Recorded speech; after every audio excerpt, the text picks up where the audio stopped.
Hello, ladies and gentlemen. My name's StepsBasic, and welcome back to Let's Play. No, sorry. Hello, ladies and gentlemen. My name's StepsBasic, and welcome back to the Comfy Cozy Community Show with me, StepsBasic. How you doing? So again, no answers to my last questions, but today's question of the day is: what is one thing that you had to relearn, so to speak? And I know this is really confusing, and it'll make more sense in context with the rest of the video. But like, did you learn how to light a fire without matches, sort of thing? You know, that sort of question. What did you have to relearn that feels like it's become a lost idea? That is today's topic, is relearning things. Now, the funny part is this comes from the idea that not the idea, but the fact that we recently rediscovered how to make Roman concrete, which, as we all know, is much more resilient than modern day concrete, where ours tends to fade after 50 years. We still have the Roman Colosseum hanging out there being all like, hey, what's up? I'm a big Colosseum. Actually, funny enough, I've been there. It's not as big as you expect it to be. It's still big, don't get me wrong, but it's not as big as you expect it to be.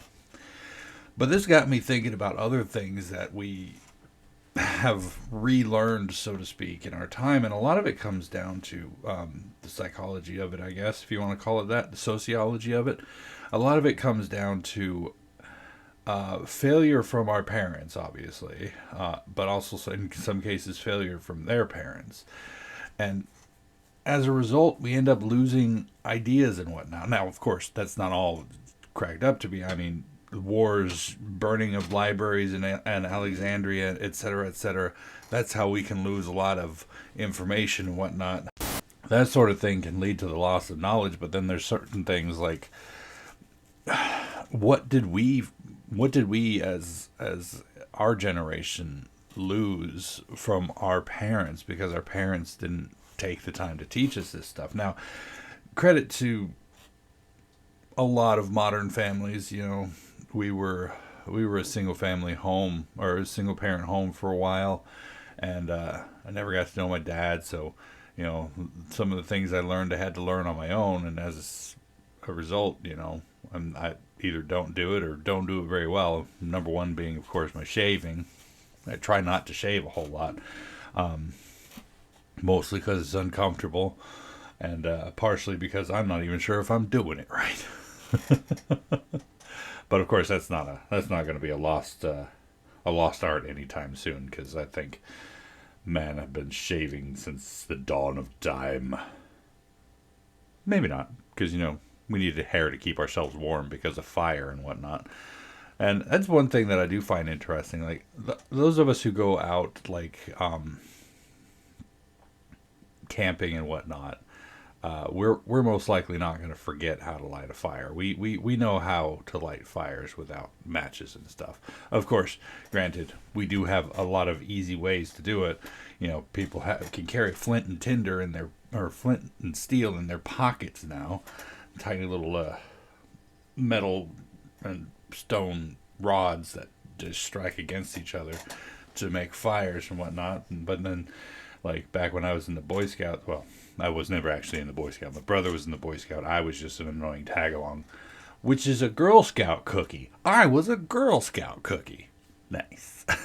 But, like, we were learning the spinning a stick technique. I could never get that to work. And part of me feels like that became one of those lost knowledges, as it were. Or at least in certain context, and our teacher didn't actually know how to do it.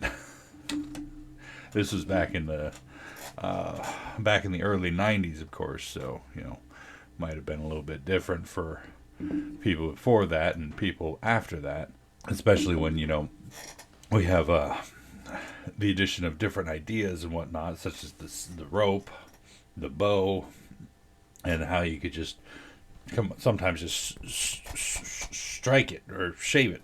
I don't know what I'm talking about.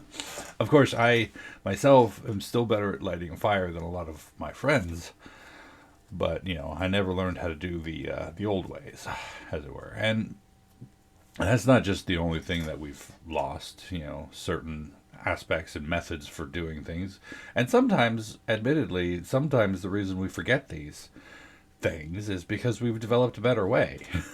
I mean, why would you light a fire with a stick when you've got a freaking lighter in your pocket or you got matches in your pocket? Sure, good for you, you know how to do this, but why would you need to?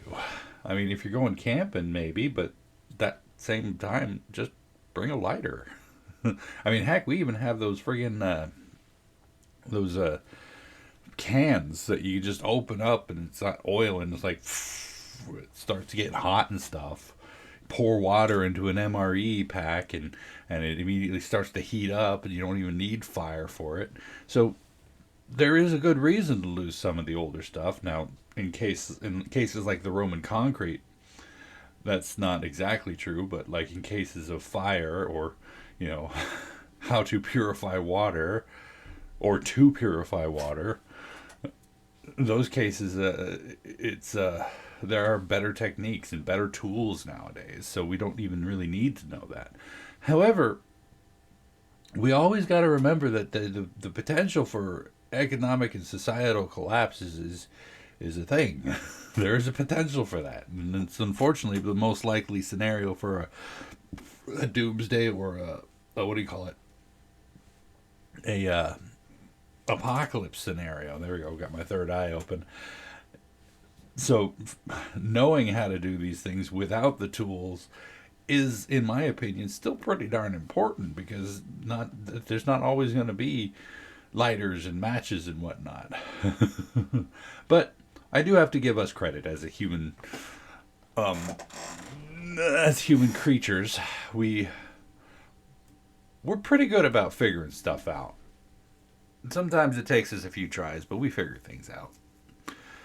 Humans are, if not resourceful and resilient, and kind of stupid sometimes. But that's neither here nor there. I do find things like that fascinating, and like watching the actual primitive build channels, where the guy is on his own making survival things, like living in a friggin' makeshift tent and making his own tools and stuff like that. I do find that fascinating and interesting and whatnot. And as a person who's planning on, doing a pretty strenuous walk across the country, I can tell you that it's probably information I'm going to need.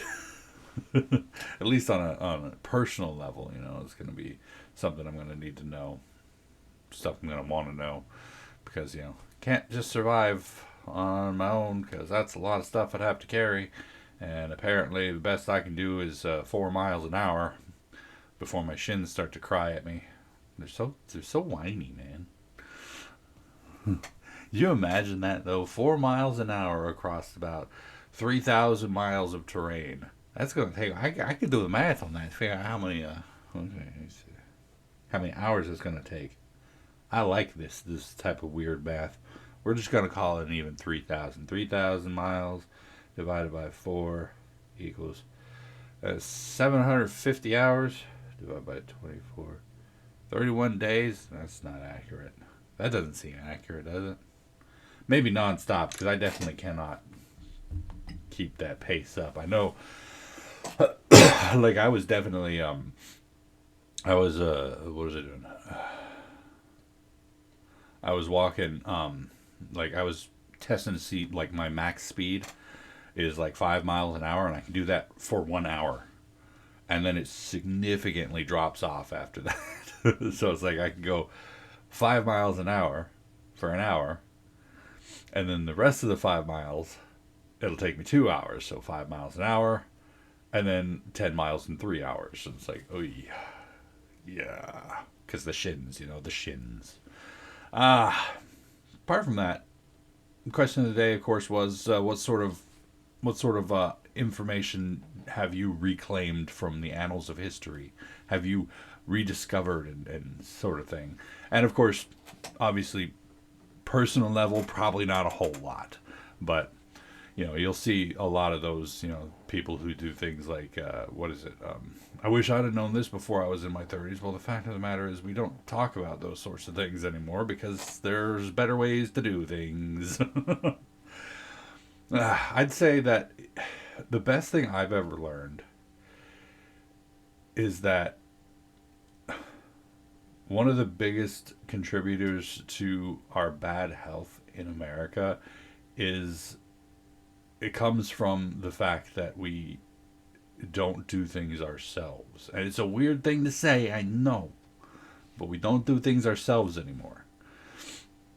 Dishwashers, vacuum cleaners, friggin' taking the car to the mechanic instead of fixing it ourselves, automatic lawnmowers, stuff like that. One of the biggest contributors, in my opinion, to our bad health is our sedentary lifestyle that comes from us relying on modern conveniences. Of course, I'm not telling you to give up on them. I am telling you to get moving a little bit. I am saying that, move a bit more. Because sedentary lifestyles is bad for us. But that's something I feel like I have rediscovered for myself. Obviously, this is one of those things that's like big old flashing, yeah, that's obvious sign. But still, that's one of those weird things. Anyway, apart from all that, that's it for the topic for today. It's spring break for the fam right now, and kiddo's not home, so kiddo won't be back until Wednesday. So I'm kind of on my own here, so it's fine. I have I have a couple demos I made up. I made up. I recorded. Obviously, I have more Miles Morales. I have